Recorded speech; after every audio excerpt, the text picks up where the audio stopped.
C'est mon histoire, le rendez-vous iconique du magazine Elle. Les lectrices racontent leurs aventures les plus folles et les plus émouvantes. J'ai fait une fixette sur le voisin d'en face. Vibrez maintenant avec le podcast C'est mon histoire. L'hiver dernier, j'ai passé beaucoup de temps à la maison pour rédiger un mémoire d'histoire de l'art.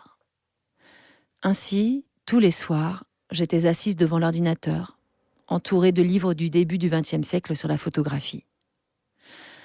Le plus difficile quand on entreprend un tel travail, c'est de ne pas se laisser déconcentrer. Surtout, ne pas aller toutes les 5 minutes sur Facebook ou sur Twitter. Je ne m'autorisais qu'une connexion par jour. Je devais en être à la moitié de mon mémoire lorsqu'un événement m'a donné un excellent prétexte pour perdre mon temps. Mon appartement est situé au 4e étage et donne sur une cour intérieure. Pour sauvegarder son intimité, on a plutôt intérêt à s'équiper de bons rideaux. À travers celui de mon bureau, j'ai vu par une sombre après-midi la lumière s'allumer dans l'appartement d'en face. Inoccupé depuis quelque temps, le logement était vide et ses murs jaunâtres avaient besoin d'un bon lessivage. La lumière blafarde dispensée par une ampoule nue n'arrangeait pas les choses. Et puis, j'ai aperçu la silhouette élancée d'un homme, jeune, apparaissant et disparaissant successivement derrière les 3 fenêtres. Rien de spectaculaire en vérité. Mais à côté du travail ardu sur lequel je m'échinais jour après jour, c'était un divertissement appréciable. Dissimulé derrière mon rideau, je ne pouvais pas m'empêcher de penser au film d'Hitchcock, Fenêtre sur cour. La position de voyeuse était décidément très amusante. Quand l'inconnu s'est penché au dehors par une fenêtre, j'ai attrapé mon smartphone pour prendre une photo.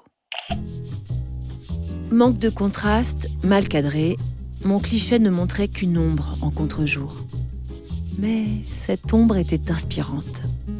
J'ai continué à espionner l'immeuble d'en face jusqu'à ce que la lumière s'éteigne une 15aine de minutes plus tard.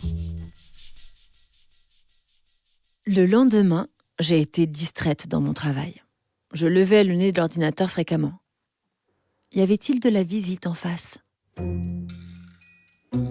Et vers 19h, la lumière s'est allumée et il est apparu, portant un escabeau et des sacs.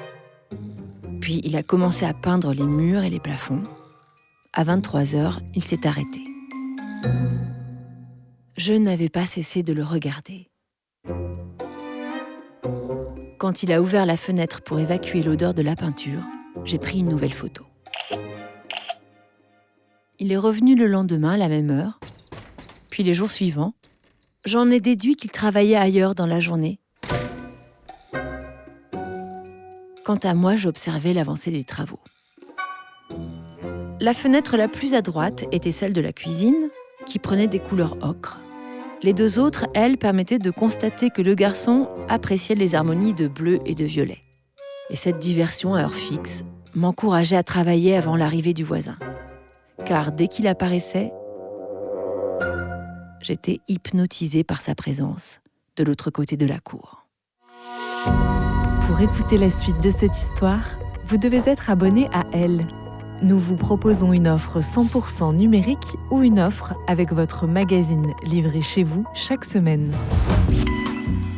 Faites votre choix sur la page elle.fr/abonnement.